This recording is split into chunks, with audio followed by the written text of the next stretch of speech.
Her brothers took everything they could. The house she barely remembered, the stocks, the savings accounts drained to legal dust.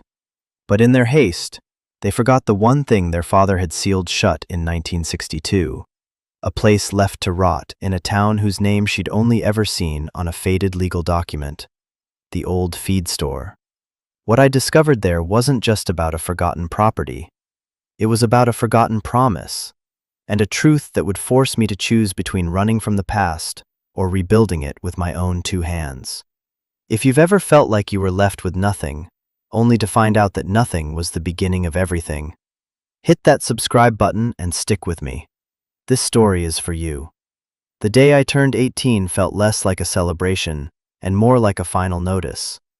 For 2 years, since my father's sudden death, the state had been my legal guardian, a role it performed with the detached efficiency of a filing clerk. My life was a stack of papers in a beige folder on the desk of a woman named Carol, whose sighs were longer than our conversations. My older half-brothers, Richard and Mark, were just names on a different set of papers, men I hadn't seen since the funeral. They were from my father's first life, the one before my mother, before me.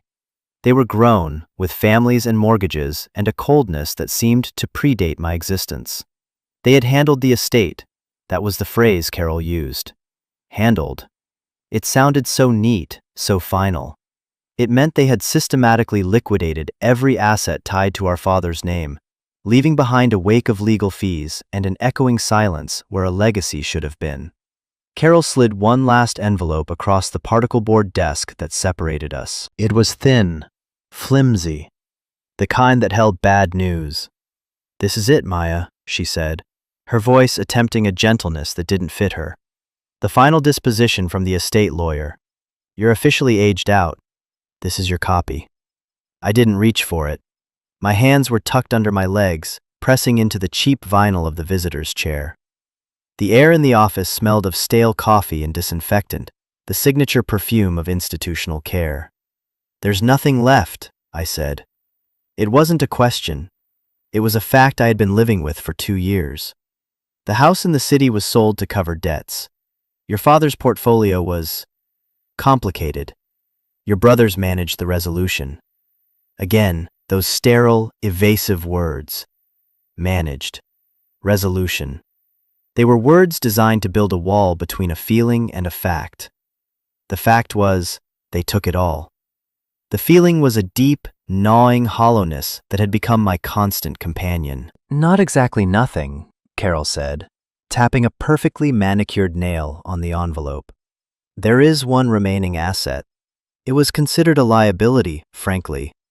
The taxes on it are in arrears, and it's been adjudicated to you as the sole remaining heir, not party to the primary estate settlement." I finally looked at the envelope.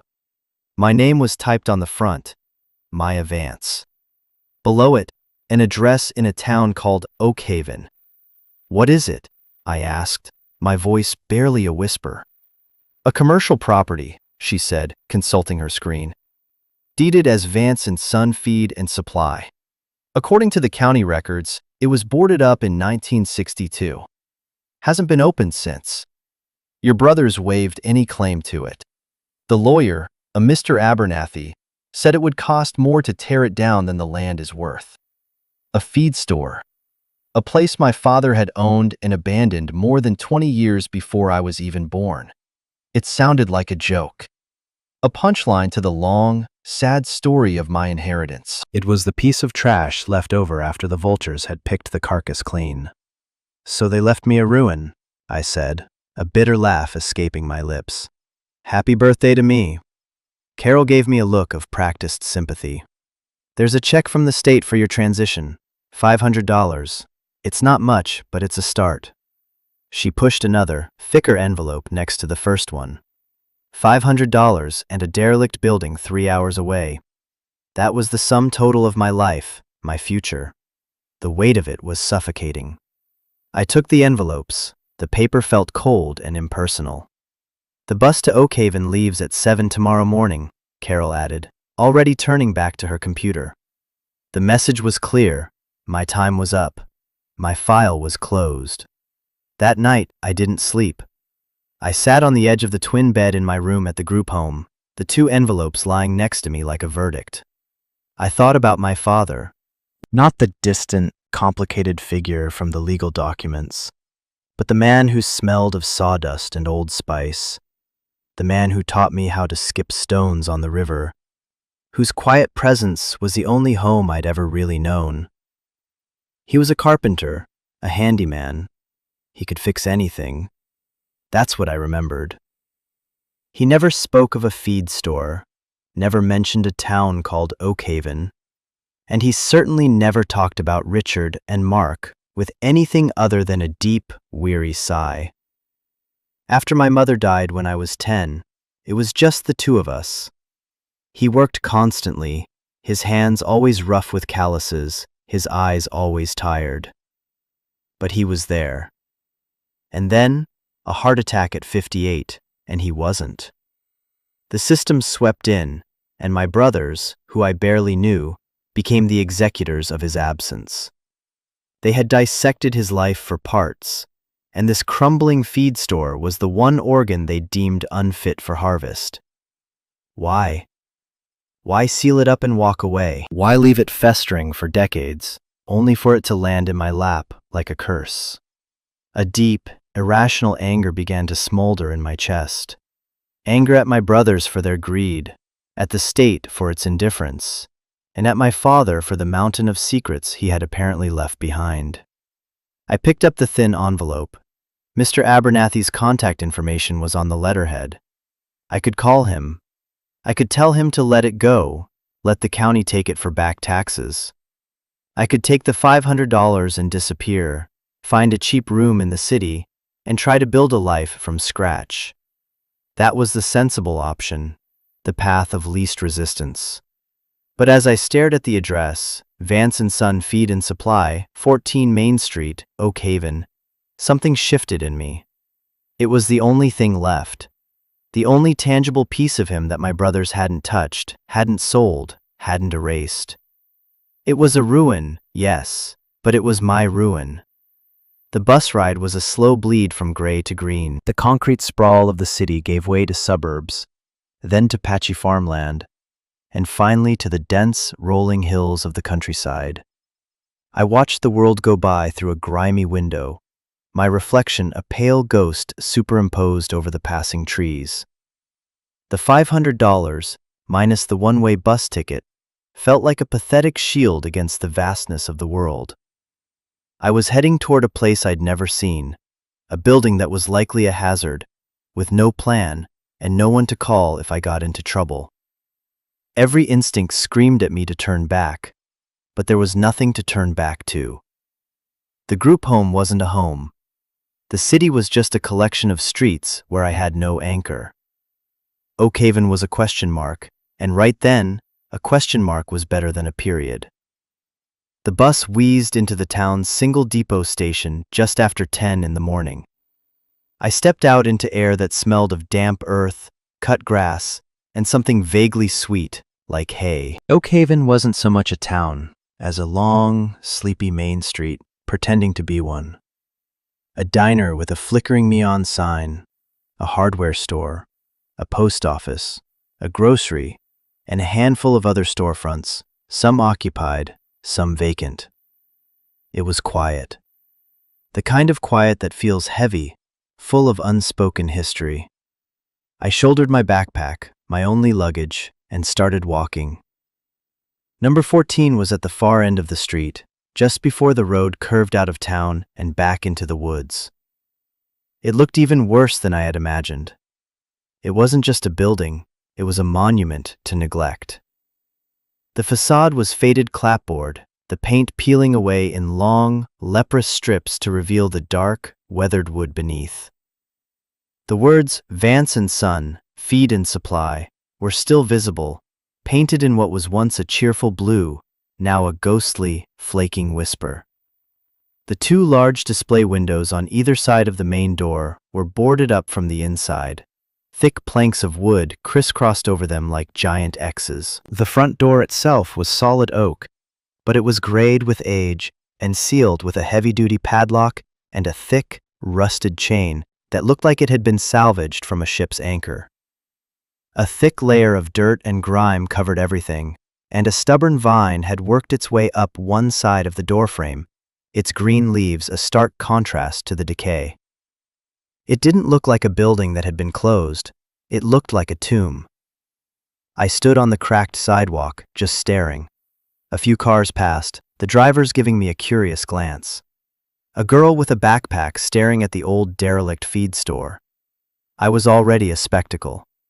This was a mistake, a colossal $500 mistake. My heart sank. The anger from the night before had evaporated, replaced by a familiar, crushing wave of despair. I was a fool. An 18-year-old fool standing in front of a pile of garbage that technically belonged to her. I walked closer, my boots crunching on fallen debris. I reached out and touched the padlock. It was cold and pitted with rust. The chain was immovable. There was no way I was getting in without heavy tools. Defeated, I sat down on the curb, my back to the decaying storefront. What now? I could get back on a bus, but where would I go? I could find the county office and sign the place over. Just wash my hands of it. As I sat there, stewing in my own hopelessness, an old pickup truck, the color of a faded robin's egg, pulled up across the street. A man who looked to be in his late 60s, with a face as weathered as the buildings around him, got out. He wore overalls and a baseball cap. He ambled over to the hardware store, then stopped, looking first at the feed store, then at me. He walked across the street, his steps slow and deliberate. "You lost, miss?" he asked, his voice a low, gravelly rumble. I shook my head, not trusting myself to speak. "Just looking." "Not much to look at there," he said, nodding toward the store. "Been shut up like that since before I was a teenager. Old man Vance closed it down. Said he was moving on. Never came back." Old man Vance. My father. It was jarring to hear him called that. "He was my father," I said, the words feeling strange in my mouth. The man's eyebrows shot up in surprise. He squinted at me, his eyes a pale, watery blue. "Well, I'll be," he murmured. "You've got his eyes. Dark, serious." "I'm Earl. I run the hardware store over there." He stuck out a large, calloused hand. I took it. "Maya." "Maya," he repeated, testing the name. "Thomas's girl." I'll be damned. We all figured his boys from his first marriage would be the ones to finally tear this place down. He gestured at the padlock. "You aimin' to get inside?" I nodded mutely. "Well, you'll need more than a stern look to get through that. That's a C-grade industrial lock. Thomas put it on there himself. Bought it from my dad." He stroked his chin, a thoughtful look on his face. "The story was he went bust. But it was always a bit strange. A man doesn't lock up a failed business like he's protecting gold. He just walks away." The way he said it sent a shiver down my spine. Protecting gold. He looked from the lock back to my face. A flicker of something, pity maybe, or just plain human kindness, crossed his features. "Tell you what, you look like you could use a coffee. Come on over to the diner, my treat. Then we'll see about getting you some bolt cutters." Sitting in the diner, a cracked ceramic mug of hot coffee warming my hands, I felt a tiny shard of the despair begin to melt away. Earl didn't ask a lot of prying questions. He just sat with me, talking about the town, about how it had changed, about how it had stayed the same. He told me he remembered my father as a quiet, hard-working man who mostly kept to himself. "He was a good man, Thomas," Earl said, swirling the dregs of his coffee. "But he had a sadness about him, especially after his first wife left and took the boys. It was like a part of him just shut down. Then one day, the store was boarded up and he was gone. After coffee, he was true to his word. He led me back to his hardware store, a magical place that smelled of metal, oil, and sawdust. It was packed to the gills with tools, paints, and every conceivable piece of hardware. He pulled a massive pair of bolt cutters from a rack. They were at least 3 feet long and heavy. "These should do it," he said, handing them to me. "No charge, just bring 'em back when you're done." I tried to offer him some money, but he just waved his hand dismissively. "Nonsense. Call it a welcome to Oakhaven gift. Or a welcome back, I suppose. Your name's on the deed, after all." His simple act of trust was so foreign, so unexpected, that I almost cried. In the system, everything was a transaction, every kindness documented in triplicate. Here, a man was lending me a $50 tool based on a memory of my father's eyes. Armed with the bolt cutters, I felt a renewed sense of purpose. I went back to the store. The street was still quiet.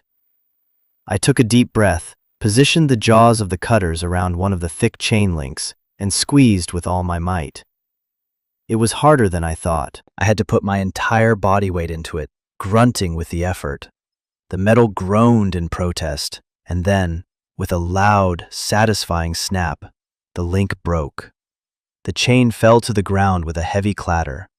One down, one to go. The padlock was even tougher. I had to brace the door with my foot and pull, my muscles screaming.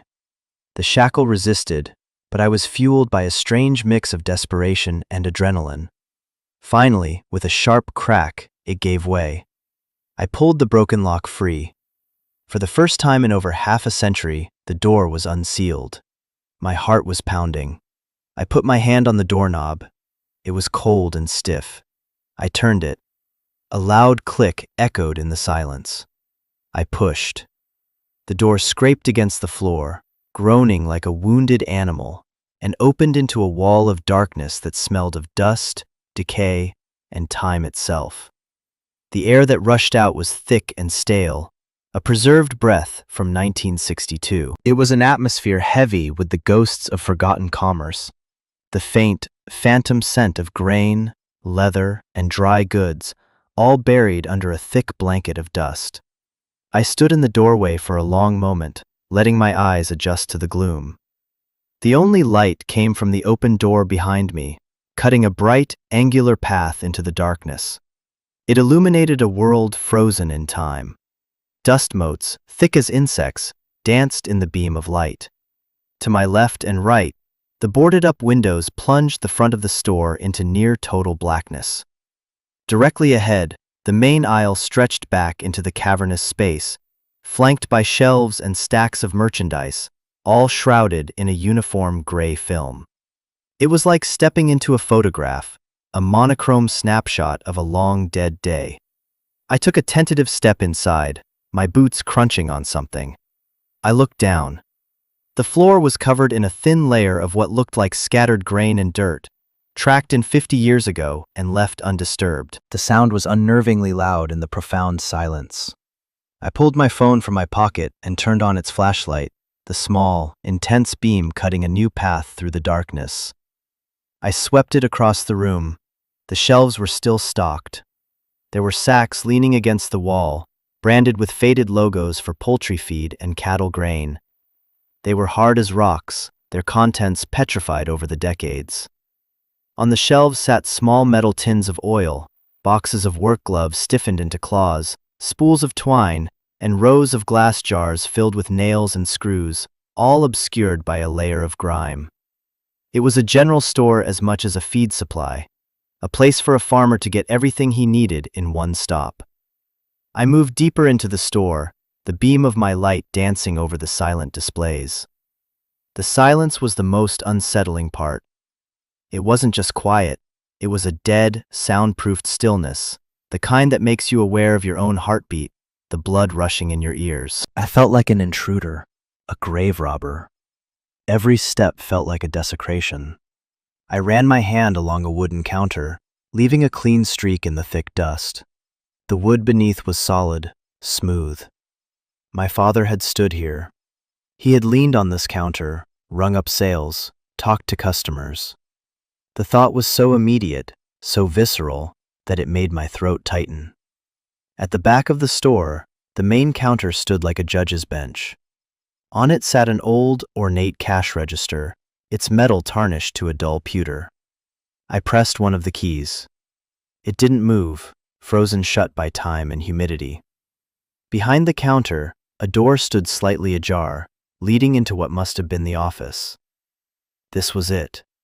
If there were any answers to be found, they would be in there. The office was small, maybe 10 feet by 10 feet, with a single desk, a chair, and a large black safe tucked into the corner. Unlike the front of the store, the office felt more personal, more disturbed. Papers were scattered on the floor, and a desk drawer was pulled out, its contents dumped. It looked like it had been searched, hastily and violently. My heart began to beat faster. This wasn't just a business that had been closed. Something had happened here. Earl's words came back to me. A man doesn't lock up a failed business like he's protecting gold. The safe was the obvious prize. It was old, with a single combination dial. There was no hope of me ever getting into it. My eyes scanned the room, looking for anything else, anything that might be a clue. The desk was a mess. I sifted through the yellowed invoices and receipts on the floor. They were all dated October 1962, the last few weeks of business. Nothing seemed out of the ordinary, just orders for feed, payments for supplies. Then my light caught something on the wall. Above the desk, there was a framed photo. It was a picture of two young boys, maybe 8 and 10, with slicked back hair and matching formal outfits. They were smiling awkwardly at the camera. Richard and Mark, my brothers. My father had kept a picture of them in his office. A bitter taste filled my mouth. I took the photo off the wall. It was heavier than it should have been. I turned it over. The backing was thick cardboard, held in place by metal tabs. Something felt off. I used my thumbnail to pry one of the tabs open, then another. The cardboard backing came loose. Taped to the inside of it was a small, flat key. It was an old-fashioned skeleton key, the kind for an interior door or a piece of furniture. It wasn't for the safe. My eyes darted around the office, the desk. There was a small, locked drawer on the side, one that hadn't been forced open like the others. My hand was trembling as I inserted the key. It fit perfectly. With a soft click, the lock turned. I pulled the drawer open. It was empty, except for a single, thick manila envelope. There was no name on it, no label. It was just there, waiting. I lifted it out. It was heavy, dense. I could feel the sharp edges of paper inside, but also something more solid. With shaking fingers, I tore open the flap. The contents of the envelope spilled onto the dusty surface of the desk. The first thing I saw was money, a thick stack of $20 bills bound with a brittle rubber band. I counted it quickly, 100 bills, $2,000. It was a fortune to me, more money than I had ever held in my life. It was survival. It was a bus ticket to anywhere, a deposit on an apartment, a new start. But beneath the cash, there was something else, a sheaf of papers folded in half. They were letters. The paper was yellowed and fragile, covered in a tight, controlled handwriting I recognized instantly from the few birthday cards I had from my father. My breath caught in my chest. The top page wasn't a letter. It was a ledger sheet with columns of names and numbers. The names were unfamiliar. The numbers were large, but it was the letters that held me captive. There were 3 of them, each several pages long. They were all addressed the same way. To my daughter. My daughter.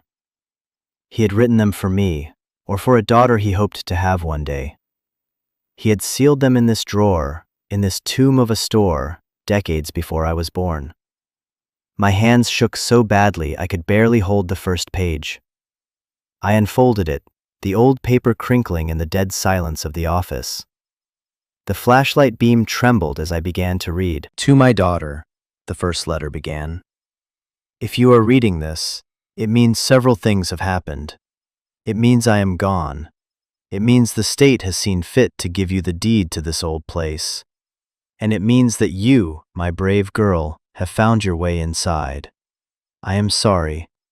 I am sorry for the state you must have found this in, and I am sorry for the questions that must be screaming in your head.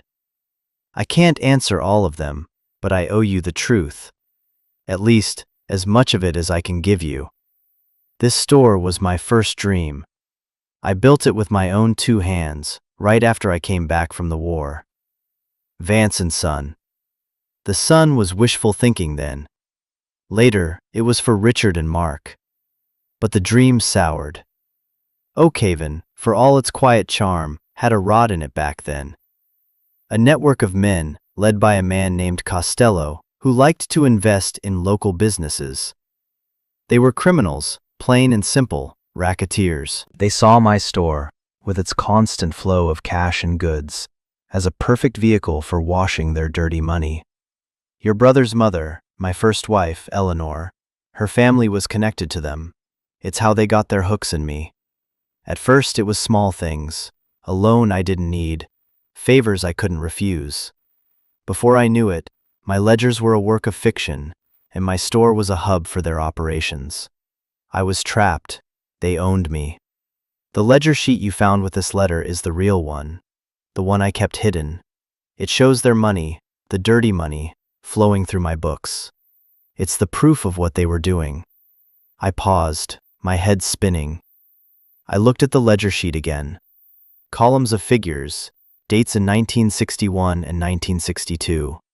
It looked like a confession. My father wasn't just a feed store owner. He was entangled with the mob. My image of him, the quiet, gentle carpenter, shattered.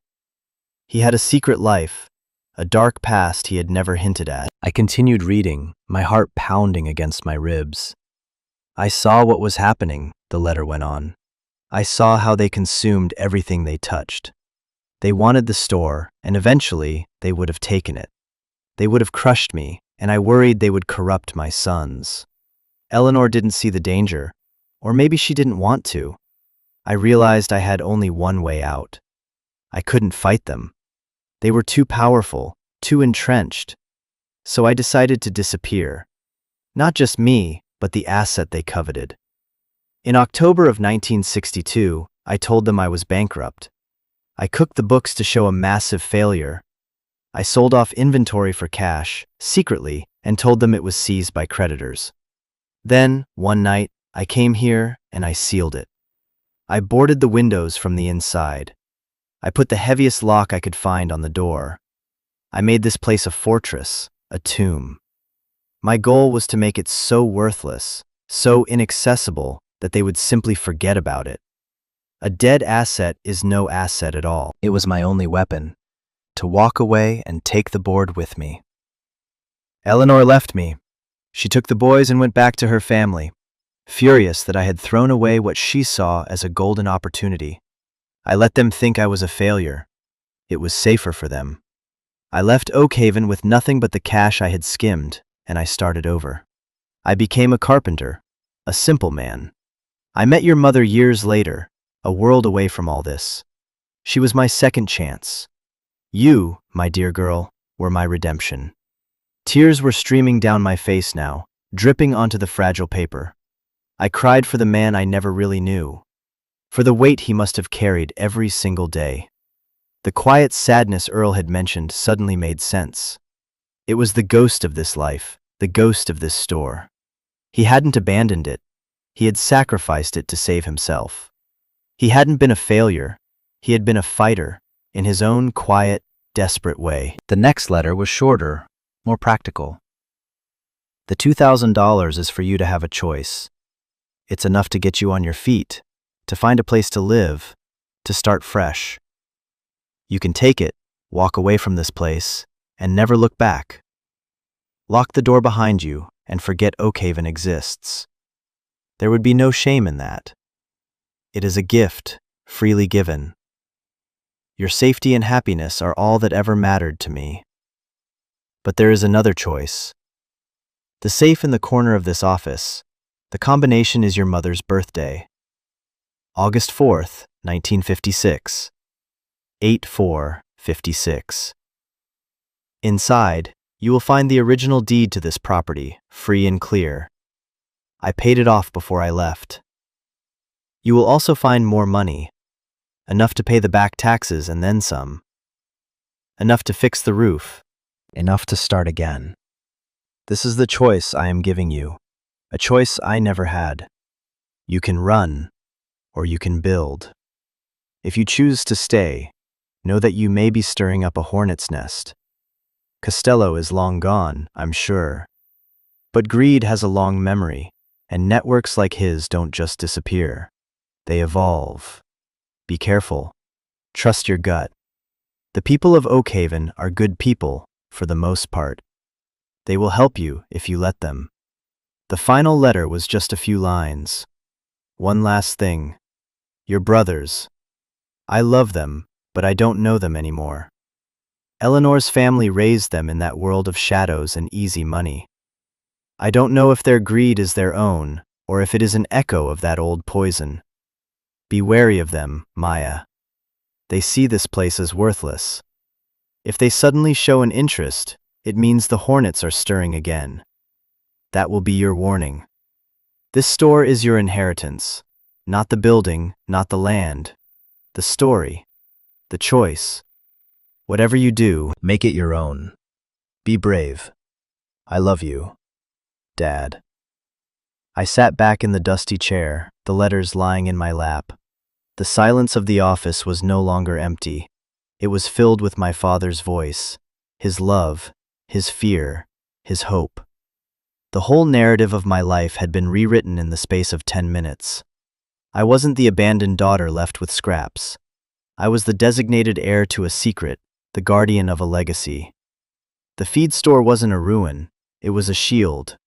It was the physical manifestation of a father's desperate act of protection. The anger I'd felt toward him was replaced by a profound, aching love.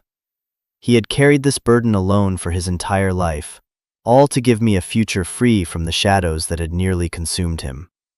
And now, the choice he spoke of was laid out before me, as real and as solid as the stack of money on the desk.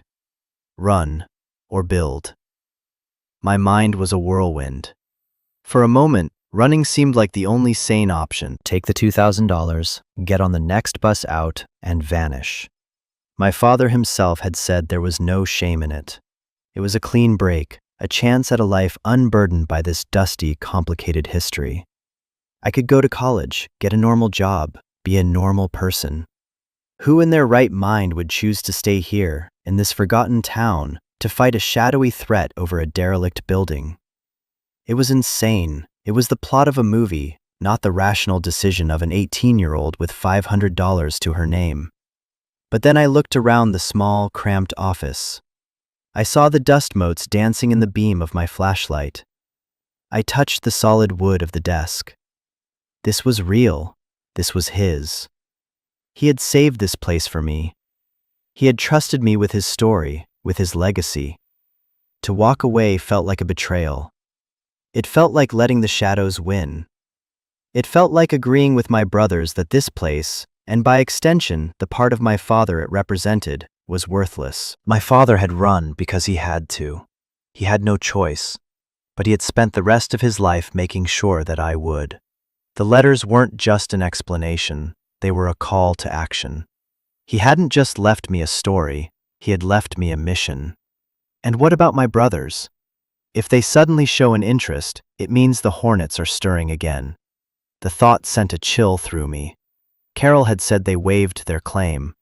Mr. Abernathy had said they considered it a liability.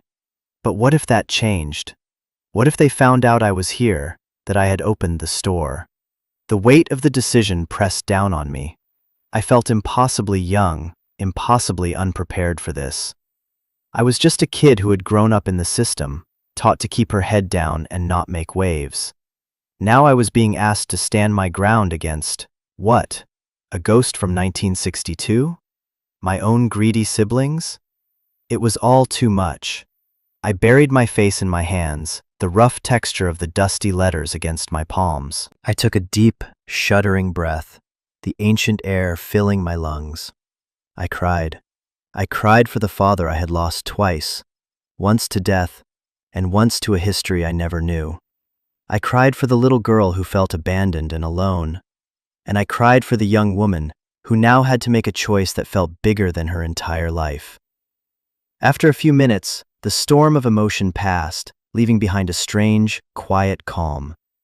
I wiped my eyes, my cheeks streaked with grime. The choice was still there, sitting on the desk. Run or build? Listen, if you've made it this far into my story, you know this feeling. Maybe it wasn't a feed store, maybe it was a relationship, a career, a decision about your own family. You come to a crossroads where the easy path is to walk away, and the hard path is to stay and fight for something that matters, something that feels like it's a part of you. The world tells you to be practical, to cut your losses. But your heart, your gut, tells you something different. It tells you that this is your fight. I want to know if you've ever been there. Drop a comment below and tell me about a time you chose the harder path. Because this community is for people who understand that the most valuable things are the ones you have to fight for. Your stories matter. Now, let's get back to that dusty office. I stood up and walked over to the safe. It was black, squat, and looked impossibly heavy. The combination dial was smooth and cool under my fingertips. My father's voice from the letter echoed in my head. Your mother's birthday. 8/4/56. My hands were steady now. The tears had washed away the panic, leaving behind a cold, clear resolution. I turned the dial. Right to 8. Left, past 8 once, to 4. Right to 56. I pulled the heavy steel handle.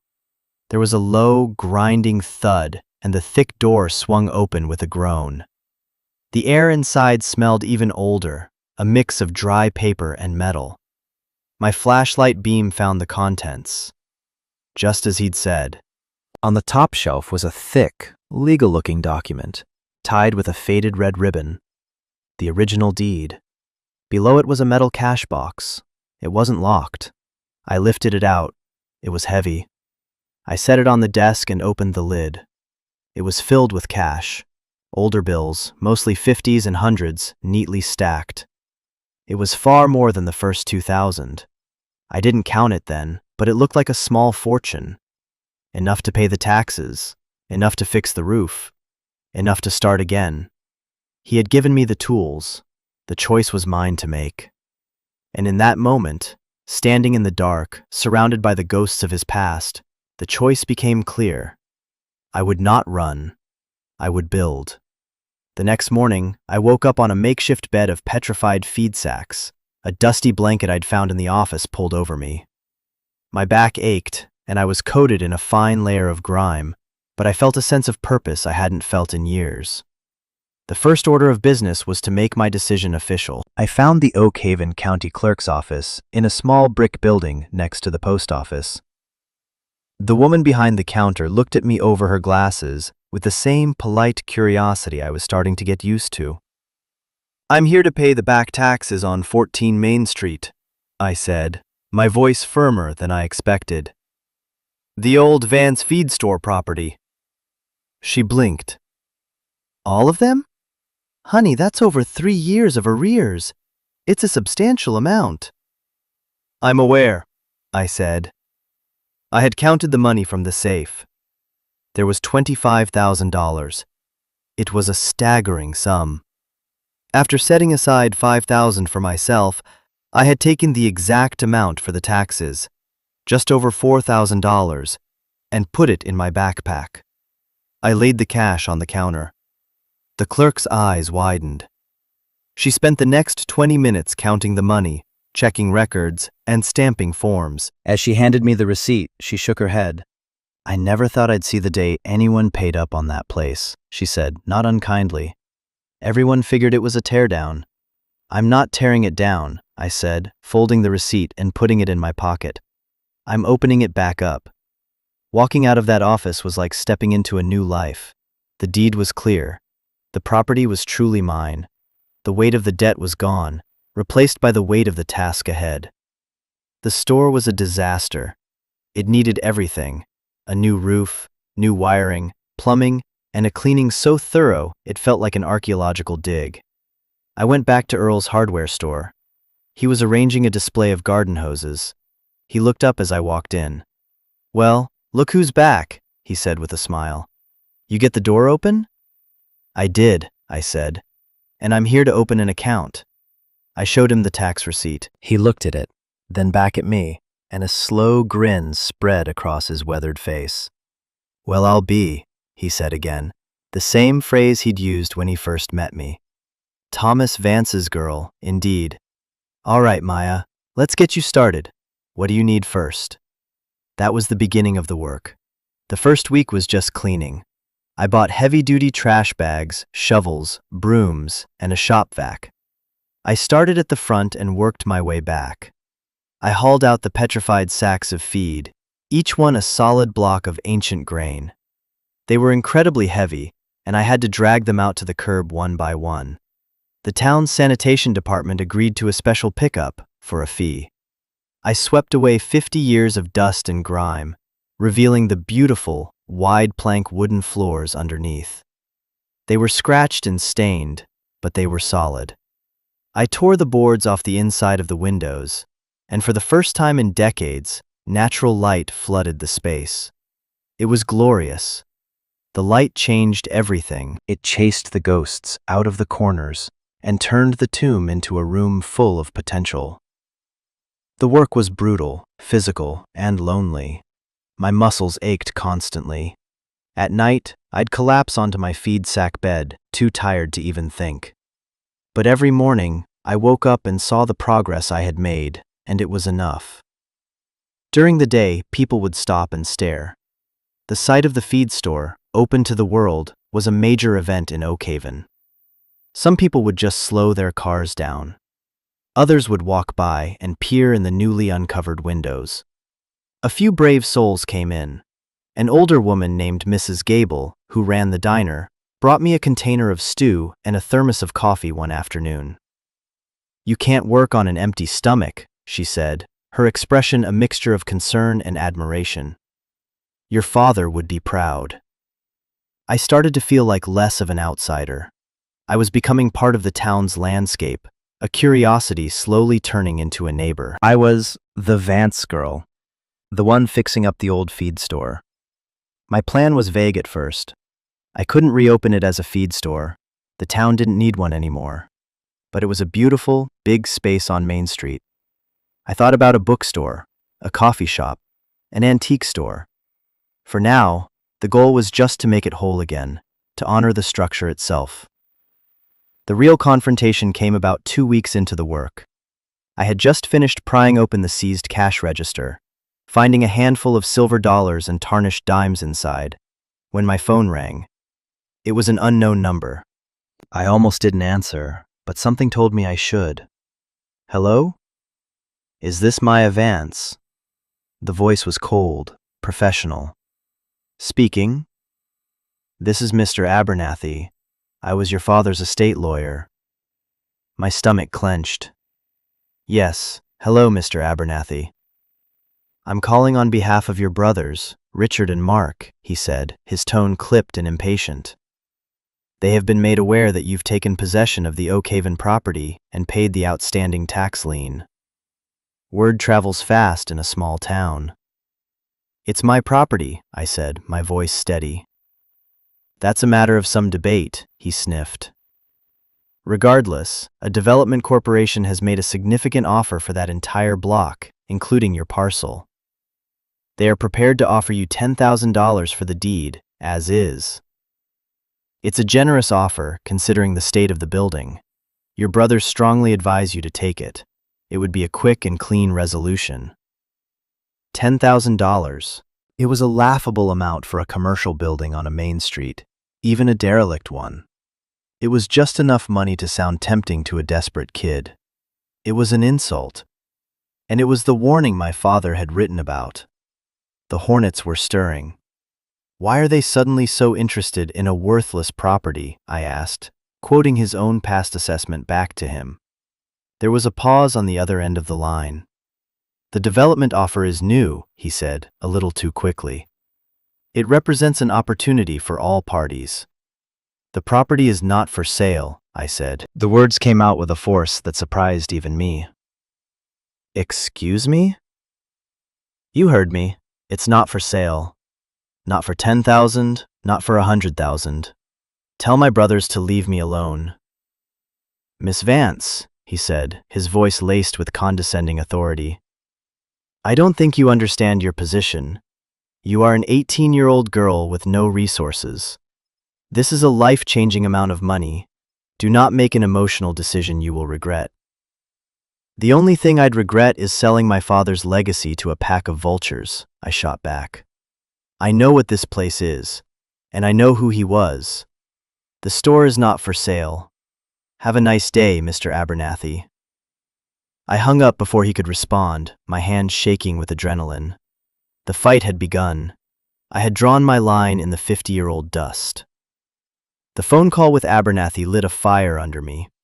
The vague threat of stirring hornets was now a real and immediate pressure. My brothers, through their lawyer, had shown their hand. They didn't care about the property.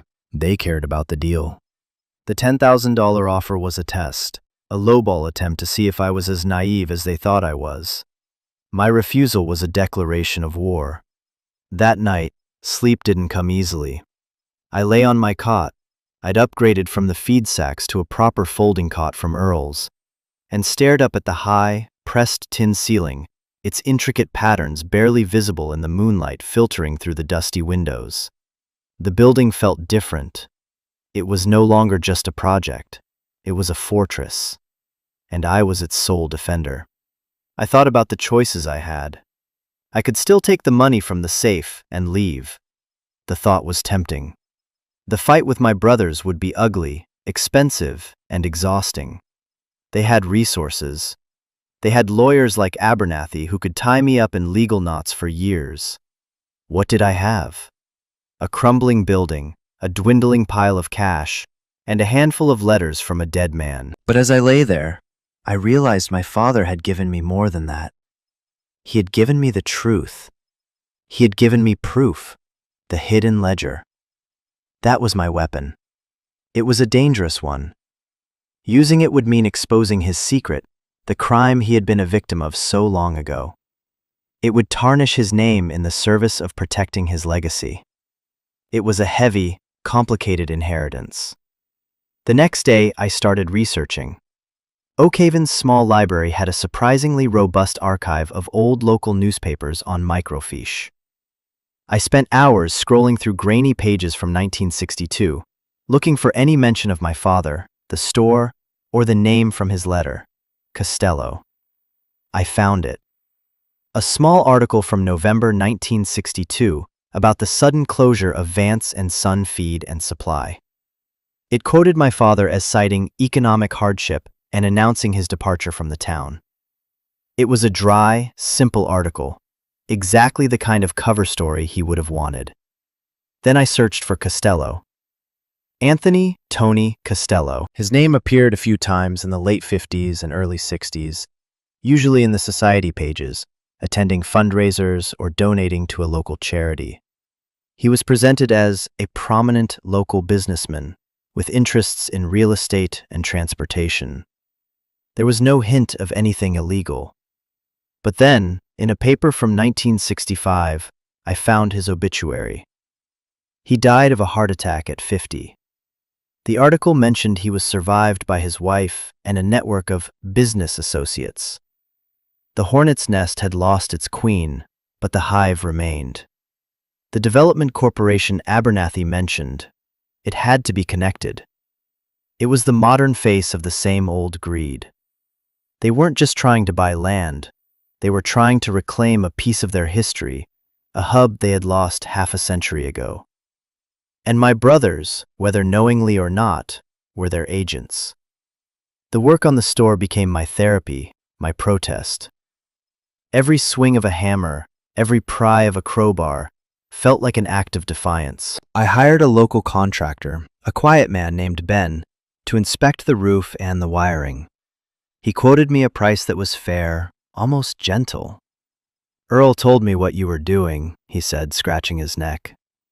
"My grandfather used to buy his seed here. It's good to see a light on in the old place." I used the money from the safe to pay him, and his crew started work on the roof the following week. The sight of workers on top of my building, tearing off old shingles and laying down new ones, was the most beautiful thing I had ever seen. It was a sign of life, of healing.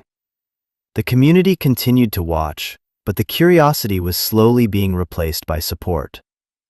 Mrs. Gable from the diner made sure I had a hot meal every day. Earl let my tab at the hardware store grow, telling me to pay it when you're turning a profit.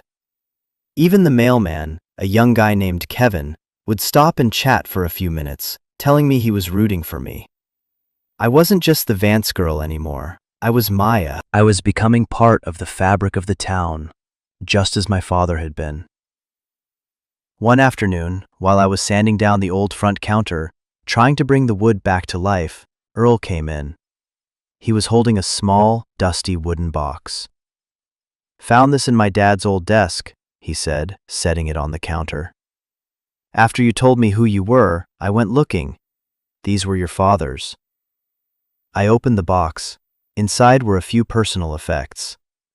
A Zippo lighter with the initials TV engraved on it. A worn leather-bound copy of Leaves of Grass. And a photograph. It was of my father, much younger, standing proudly in front of the store. But he wasn't alone. A woman stood beside him, her arm linked through his. She was beautiful, with dark, sad eyes. And standing in front of them were two little boys in matching sailor suits. Richard and Mark. It was his first family, before the rot set in. Before he had to seal his dream away. "That was Eleanor," Earl said softly, pointing to the woman. "She was ambitious. Her family was from out of state. Had money, but it was a loud kind of money, if you know what I mean." I knew exactly what he meant. I looked at my father's face in the photo. He was smiling, but there was a tension in his eyes, a hint of the sadness that would later define him. He was a man trying to hold on to a dream that was already slipping through his fingers. "He deserved better," I whispered. "Yes, he did," Earl said. "But he got a second chance. He got you." The new roof was finished. The wiring was brought up to code. The plumbing, which was surprisingly intact, was serviced and working. The store was no longer a hazardous ruin. It was a clean, solid, empty shell. It was beautiful. All that was left was the big question. What would it become? I spent my evenings sitting on the front step, watching the sun go down over Main Street, trying to imagine the future. A coffee shop seemed like the most practical idea. The town had the diner, but no place for people to just sit and talk over a good cup of coffee. A place with comfortable chairs, shelves of books people could borrow. A community living room. I started drawing up plans, sketching layouts in a notebook. I researched espresso machines and suppliers. The fear was still there, a low hum beneath the surface, but now it was mixed with a heady, thrilling excitement. The project was becoming real. One evening, a sleek black car I didn't recognize pulled up in front of the store. A man in an expensive suit got out. He was my age, maybe a few years older, but he carried himself with an air of unearned authority. He had the same dark hair as the boys in the photograph, the same sharp jawline. He looked at the restored storefront, a flicker of surprise and annoyance in his eyes. "Maya Vance?" he asked. He didn't wait for an answer. "I'm Mark, your brother." It felt like a punch to the gut. Here he was, one of the ghosts from my father's past, made flesh. He wasn't what I expected. He was polished, modern, a world away from the dusty history of this place. "What do you want?" I asked, my voice flat. I didn't get up from the step. "Abernathy said you were unreasonable," he said, gesturing vaguely at the store. I see you've been busy. Look, I don't know what kind of fantasy you're living in, but this is a business transaction. We have a buyer willing to pay a lot of money to demolish this entire block. Your little project is holding things up. It's not for sale, I repeated, my voice like ice. He sighed, a dramatic put-upon sound. Our father let this place rot for a reason. It was a failure. He walked away from it. You should too. The 10,000 is a gift. It's more than he ever left us. The lie was so blatant, so self-serving, it took my breath away. He was erasing our father's sacrifice, rewriting history to fit his own greedy narrative. He was desecrating his memory right here on the sidewalk. You're wrong, I said, my voice shaking with a sudden hot rage. He didn't walk away. He was pushed. He didn't let it rot. He sealed it to protect it from people like you. From the world you came from. Mark's smooth facade cracked. A flash of genuine anger showed in his eyes. You don't know anything, he sneered. You're a sentimental little girl playing house in a ruin. And you're a grave robber, picking at the bones of a man you never even knew, I retorted. We stared at each other for a long moment, the silence thick with animosity. The family resemblance was there, in the set of our eyes, the shape of our faces. But the connection ended there. We were from different worlds, fighting over the soul of the man who linked us. Take the deal, Maya, he said, his voice low and threatening now. It's your last chance. This is going to happen, with or without you. Don't make this harder than it needs to be. He got back in his car and sped away, leaving behind the smell of exhaust and a cold dread in the pit of my stomach. The hornets weren't just stirring anymore. They were at the gate. His visit was the final push I needed. The choice was no longer abstract. It had a face and a name. It had my brother's sneer and his casual cruelty. The next morning, I went to see Mr. Abernathy. Not my brother's lawyer, but a different one. A woman named Sarah Mills, whose office was in the next town over. She was young, sharp, and had a reputation for fighting for the underdog. I laid everything out on her desk. The deed, the tax receipt, my father's letters, and the hidden ledger. She read through the letters first, her expression growing more and more serious. Then she examined a ledger. She spent a long time on it, her finger tracing the columns of names and numbers. This is dynamite, she said at last, looking up at me, her eyes wide. This is a record of a criminal conspiracy. Your father was incredibly brave to keep this. My brother Mark visited me yesterday, I told her. He threatened me. He said they have a developer and that the sale is going to happen, with or without me. Sarah leaned back in her chair. They'll probably try to have you declared an unfit administrator of the property. They'll argue you're a minor in all but name, emotionally unstable, and that you're irrationally blocking a profitable transaction that's in the best interest of the estate, even though the estate is closed. Can they do that? They can try. It'll be messy and expensive. They're hoping you'll fold. She tapped the ledger. But this changes the game. This gives us leverage. We can't prove their developer is connected to this old network. Not easily. But the implication, hide with your father's testimony in these letters. It's powerful. It's a story a judge, and frankly, the press, would find very compelling. The thought of dragging my father's name and his secrets into the public eye made me sick. I don't want to do that, I said. I just want them to leave me alone. I understand, Sarah said gently. So we use it as a shield, not a sword. We let them know that we have it. A carefully worded letter from my office to Mr. Abernathy, letting him know that any legal action against you will be met with a countersuit that will bring your father's full story, including this ledger, into public discovery. We call their bluff. It was a terrifying gamble, but it was the only one I had. Do it, I said. While the lawyers exchanged their veiled threats, I threw myself back into the work. It was my only sanctuary. I finalized my plan for the coffee shop. I called it the second chance. It felt right. I used the last of the money from the safe to buy a used commercial espresso machine and a grinder from a restaurant auction. I found beautiful mismatched old armchairs and tables at a flea market. Earl helped me build a long, beautiful counter out of reclaimed barnwood. The store began to transform. It was no longer just an empty space. It was taking on a personality. It was becoming a home. A week after my meeting with Sarah, she called me. "They're backing off," she said, a note of triumph in her voice. "Abernathy called me this morning. His clients have reconsidered their position. The development offer has been withdrawn. They're waiving any and all future claims to the property." I sank onto a stool, my knees weak with relief. "It's over?" "For now," she said. "They folded. They didn't want that ledger coming out any more than you did. You won, Maya." I had won. I had faced the ghosts of the past and my own fear, and I had won. That evening, I stood in the middle of the nearly finished coffee shop. The setting sun streamed through the clean windows, bathing the room in a warm, golden light.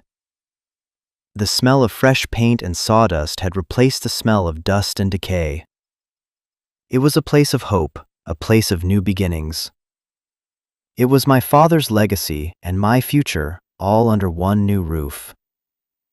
My inheritance wasn't the $27,000 he had hidden for me. It wasn't the building itself, it was the story. It was the understanding that home isn't something you're given, it's something you build, something you fight for. It's the choice to turn a ruin into a refuge. My father had lost his first dream, but he had given me the tools to build my own. I think a lot about the idea of inheritance. We think of it as money or property or things. But maybe the most valuable things we're left with are the stories, the lessons, the second chances. My father left me a building, yes, but what he really left me was a choice. He taught me that you can't run from the past, but you don't have to be buried by it either. You can build on top of it. You can take the broken pieces and make something new, something that's entirely your own. This store is more than a business to me. It's a testament to a father's love. It's a reminder that even in the darkest of times, when it feels like everything is lost, there is always the possibility of a new beginning. It's a second chance, not just for a building, but for me. The work isn't over. The fight with my brothers left scars, and the memory of their greed is a wound that will take time to heal. But for the first time in my life, I feel like I have a home. Not just a roof over my head, but a place in the world. A place I chose. A place I built. This whole journey started with what felt like an ending, with being left with what everyone considered nothing. And I guess that's the lesson I want to share with all of you. Sometimes the things that look like liabilities are actually opportunities in disguise. The endings are really just beginnings. The things people discard are the things that hold the most value. It's about having the courage to look closer, to dig deeper, and to see the potential that everyone else missed. My story is about a feed store, but it's also about reclaiming your own narrative. It's about deciding that you won't be defined by what you've lost, but by what you choose to build. If this story resonated with you, if you've ever had to fight for your own second chance, I hope you'll subscribe and become part of this community. I read every comment, and I believe in the power of sharing our stories.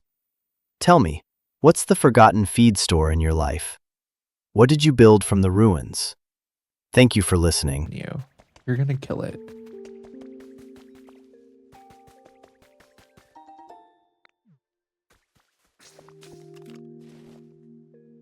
Okay.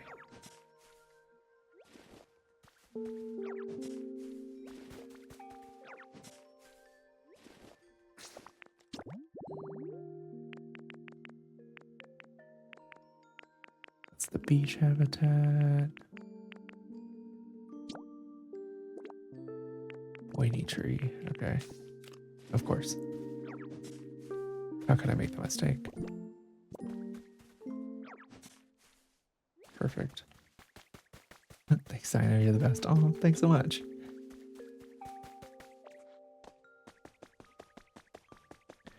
Have you ever heard of Botany Manor? It's my all-time favorite and completable in one sitting. I've never heard of that maze.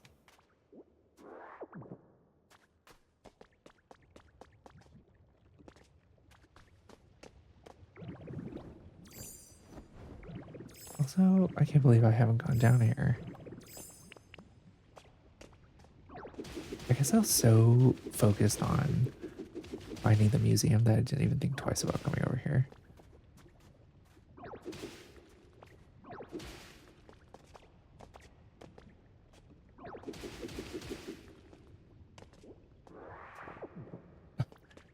Also, thanks, Micah. Ellie said I've heard of Botany Manor. Nellie says that they also love Botany Manor. Locking was crazy, not gonna lie. Apparently, there are a lot of fans of Botany Manor. Basically, you study plants and have to solve puzzles and find clues to make them grow. Interesting. I might check that out. I do love a good puzzle game.